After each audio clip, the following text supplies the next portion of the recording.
All right, boys, welcome back to Punch-Ons. Since the UFC's back down under this weekend, we've got Ulberg versus Reyes. I thought I'd take a look at the best UFC cards of all time that took place in Australia. Hopefully this Perth card's good enough to crash into this list, but until then, here's my top 5 best Aussie UFC cards of all time. A couple of honourable mentions first, then we'll count it down. The first honourable mention goes to UFC Fight Night Whittaker versus Brunson. This one went down in Melbourne in 2016. This one gets a shout out because it was Volk's UFC debut. He was swinging wild and got taken down, scrambled up, but then he ended up smashing his opponent Kasuya with ground and pound in round 2. Bobby Knuckles, mate, fucking iced Derek Brunson in round 1 with a vintage left hook head kick combo, then pieced him up against the cage and finished by TKO. Other good moments there were Tyson Pedro subbing a young Khalil Roundtree.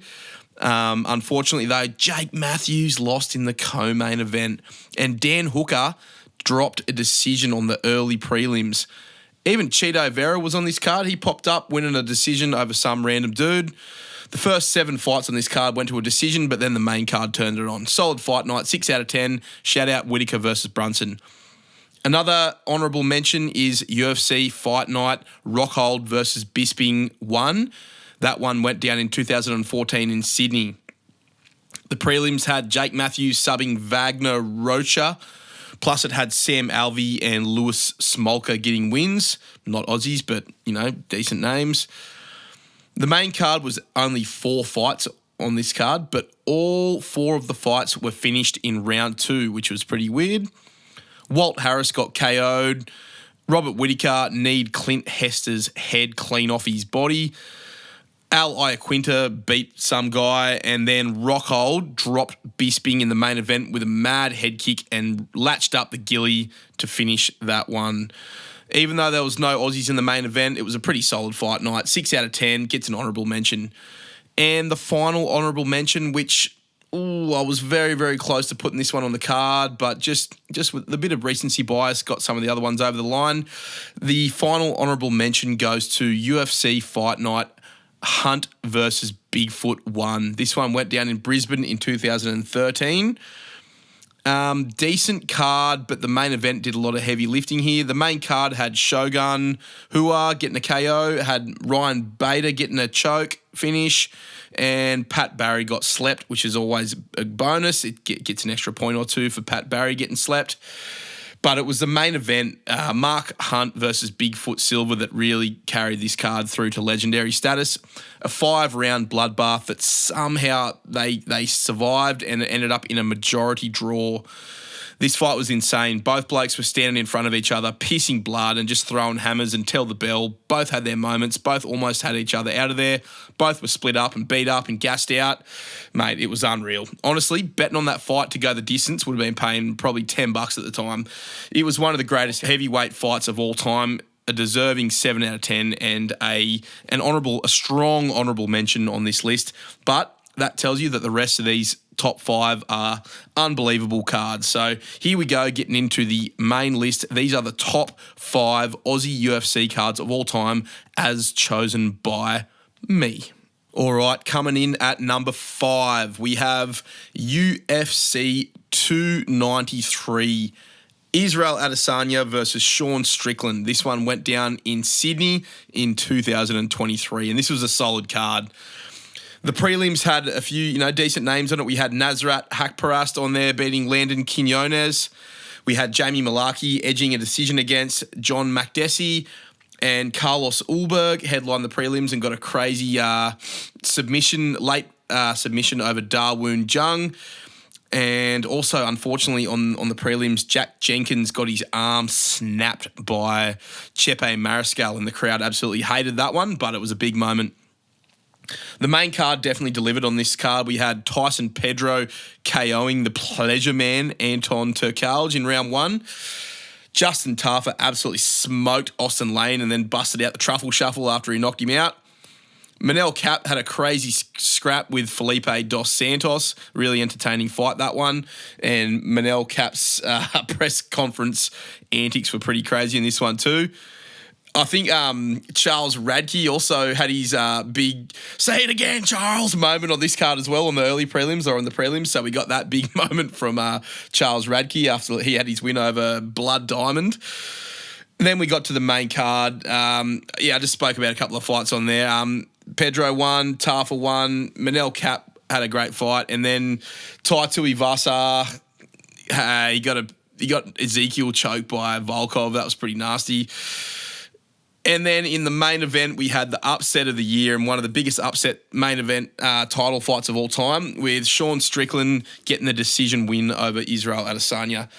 Strickland dropped Izzy bad in round one and pieced him up after that for 5 rounds straight. It was a pretty clean performance from Sean, a big 10-9, maybe 10-8 performance in round one. And then I think Izzy won round two just. It was a pretty close round, but Sean just did his work after that and just walked Izzy down, teeping and jabbing and just defending everything from Izzy, checking his kicks and just made it look easy against Izzy. And basically that was the beginning of the end for Israel. So this card gets, it was a decent card overall and a really big moment for the main event, but it definitely gets some bonus points. And the reason I put it above Hunt versus Bigfoot was just for the pre-fight antics. The fight week was insane for this one. That was when we had, the Sean roasting Izzy's dog fetish. And Guru getting involved in the, this is when Guru basically got noticed in the YouTube MMA scene and basically transferred and became a real member of the MMA community, the UFC community. And it was just so surreal and so fun to watch as a UFC fan. And then to finish it off with Izzy getting, beat up by Sean and losing, and then at the end of the fight, don't talk about my dog. Do not ever talk about my family. That's my dog, bro. It was all time. I give that card an 8 out of 10 and deserves to be in the top 5 Aussie cards of all time. Let's move on to number 4. We've got UFC 221. Yoel Romero versus Luke Rockhold. This one went down in 2018 in Perth. Yeah, a bit of a sleeper card, this one. We had Volk KOing Jeremy Kennedy on the prelims, which was, start of big things from Volk. Izzy, this was actually Israel Adesanya's debut on this card, and he debuted and KO'd Rob Wilkinson in a pretty awesome moment for him. A lot of hype placed on Izzy after that performance. And Tyson Pedro got a submission as well. Jake Matthews had a brawl with Li Jingliang and beat him in that fight. And Tai Tuivasa got a round 1 finish over Cyril Asker. Mark Hunt, an Aussie mainstay, even though I think he's Samoan, he lost the decision on the main card to Curtis Blades. But the Perth crowd didn't really care once the main event hit because this was a big, hyped-up main event. No Aussies in it, though, but Yoel Romero and Luke Rockhold, massive contenders in that middleweight division at the time. Romero was the boogeyman, and he made himself known and felt in that division. Round 3, one of the nastiest KOs you've ever seen. Slept Rockhold bad and then kissed him up against the cage and tried to hug and kiss him while he was unconscious. And Rockhold's basically stood up 1 second ago after being slept by Yoel Romero, and Romero's over there trying to have a D&M with him. It was a pretty weird moment. But as far as big Aussie cards go, a bunch of big moments for up and coming Aussie prospects. Izzy makes his name. Jake Matthews got a win. Tai Tuivasa got a win. What more can you ask for? The Perth crowd was going absolutely ballistic. It was a great card. 8 out of 10 for this one too. I don't mind switching this one with UFC 293. Look, any of those last 3, including the Hunt versus Bigfoot card, could be switched around, but I'm going to go with number 4, UFC 221, Romero versus Rockhold. Great card, that one. Then at number 3, we have UFC 243, Robert Whittaker versus Israel Adesanya in Perth, and this one was in 2019. This one was in Marvel Stadium, and it was packed with over 57,000 fans. It was one of the biggest crowds in UFC history, and the atmosphere was just insane. That I remember watching this one. It was a great card. Prelims, not so stacked. We had Megan Anderson getting a submission win. Brad Riddell beat Jamie Malarkey in a fight of the night performance. Good fight, that one. And Jake Matthews got his usual prelims decision win, headline the prelims. So, just in his usual spot. The main cards where things really got going, and we had Justin Tafa getting KO'd. Sergey Spivak ruined the party a bit with a pretty nasty arm triangle choke over Tai Tuivasa in round 2. And then Dan Hooker boxed up Al Iaquinta for 3 rounds. But the main event was the biggest moment of this card. Look, the card was already amazing because of the big crowd, the big trans-Tasman rivalry going on, Australia versus New Zealand, and just, the fact that we had this huge pay-per-view in the region. It was a historic moment for Australia.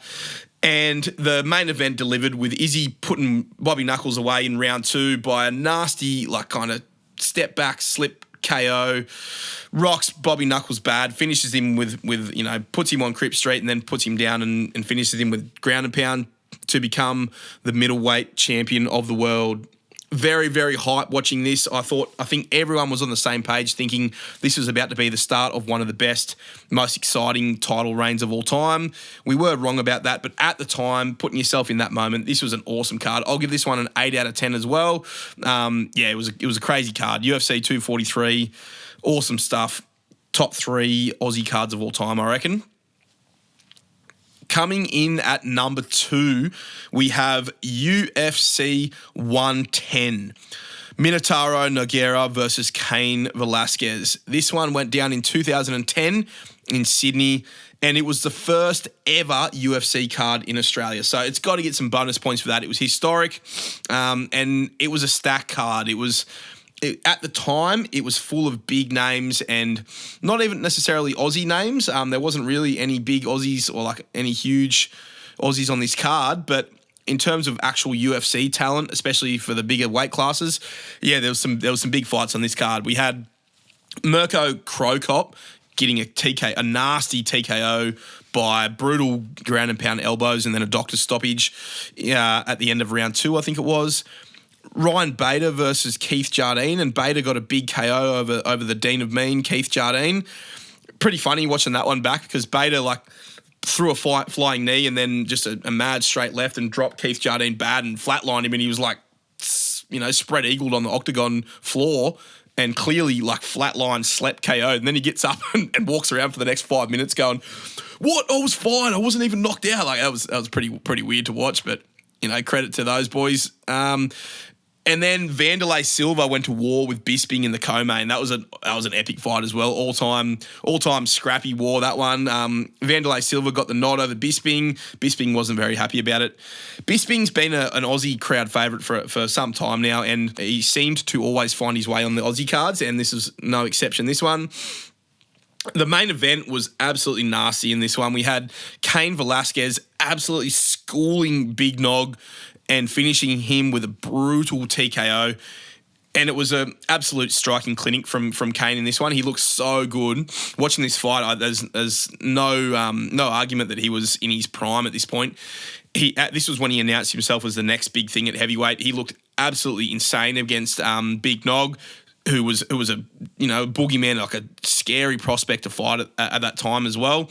And Cain made him look absolutely like nothing. Schooled him up, landed some crazy kicks on him, finished him, brutal KO, and for the time and just, everything baked into being the first UFC card in Australia, the state of the UFC at the time, still not that big of a deal, but for the amount of hype that this card garnered and sort of built for Australia and for the UFC, got to put some respect on it.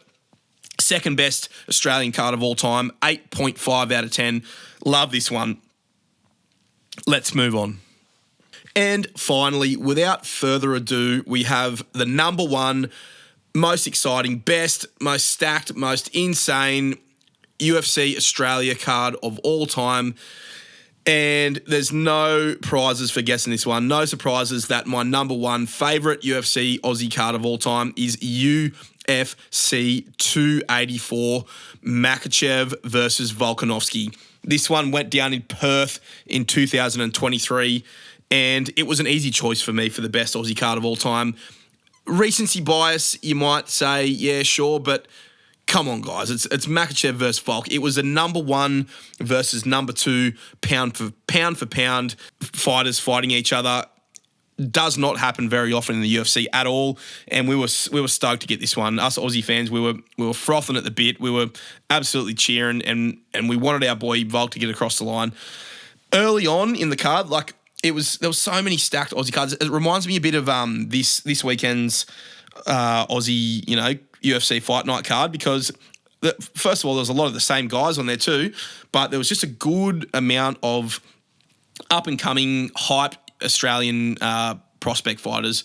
So we had some early card wins for Jack Jenkins, Jamie Malarkey, Josh Kalibau. Shannon Ross did what he does best and got chinned.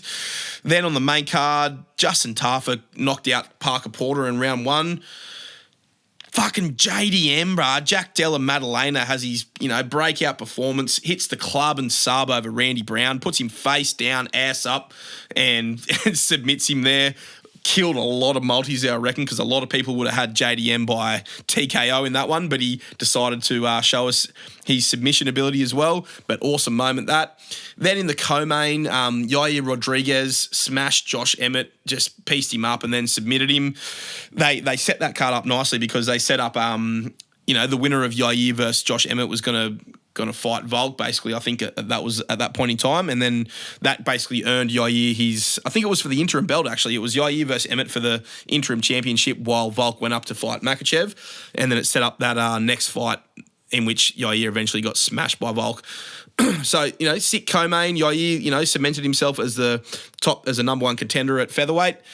And then the fucking main event, boys. Islam versus Volk. One of the most hyped fights of all time. Number 1 versus number 2, pound for pound. I think it was Volk number 1 at the time and Islam number 2. And after Islam won, they still left Volk as number 1, pound and pound. That's pound for pound. That's right. That's how it happened.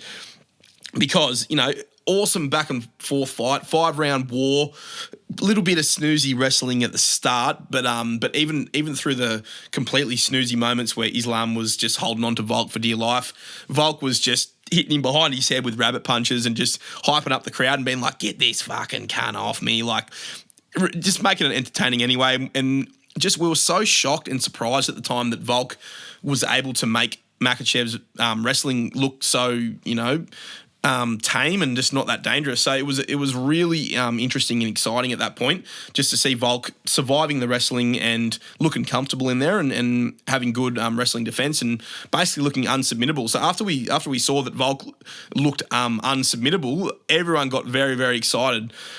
And then when Volk had his moment in round 5, Volk had moments throughout the fight as well, but in round 5 when he ends up on top of Islam and dropped him and then basically smashed him on top for the last 10 or so seconds, just battered the shit out of him, and the Perth crowd absolutely lost their shit. Every single Australian at that moment thought that Volk won that fight. I even thought Volk won live. And look, to this day, I still reckon Volk has a case for winning that fight, but the more sensible, sane, impartial me can see that Islam can win that fight 3-1 or 3-2 or even 4-1. But, at the time I was pretty devo because I was watching it live and I bought into the hype that Volk had won round 5, and I thought he might have, just the fact that Islam wasn't having success biased me a little bit to think that Volk was actually winning. Look, I still think you could give that fight to Volk, but unfortunately, Volk doesn't get his legacy career defining win up a weight class and doesn't get to become double champ. But and he had a bit of a decline after that. But either way, it was one of the greatest title fights in UFC history. Easily the best Aussie card of all time, the most hyped, the most exciting, the one that delivered the best. I'm going to give that one a 9 out of 10.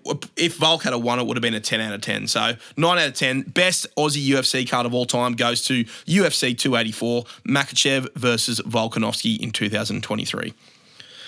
So there it is, boys. That's my top 5 Aussie UFC cards of all time. Shout out to those honourable mentions. It was difficult to decide who would be in those 5, 4, 3 sort of spots. I don't mind if you've got something else in there. I don't mind if they're around a different order, but I do think that that number 1 and number 2 deserve to be where they are. Also, I just realised I forgot about UFC 193, which was the one held in 2015 in Melbourne, headlined by Holly Holm versus Ronda Rousey. Now, I actually don't think that I'm too worried about missing this one out of the list. A lot of people might say that this deserves to be on there just for history's sake and the fact that Ronda Rousey got KO'd, but it was a women's main event and co-main as well with young Jacek versus Valerie Latorno. That one can just get an honourable mention, 5.5 out of 10. So yeah, drop a comment if you reckon that I cooked it a bit. Subscribe if you want more of these cooked UFC takes and discussion about Aussie UFC fighters. Fingers crossed this weekend's Perth card's good enough to make this list, and maybe we get a new contender in that top 5 as well. Like the video, subscribe to the channel, give us a follow on Instagram at PunchOnsMMA.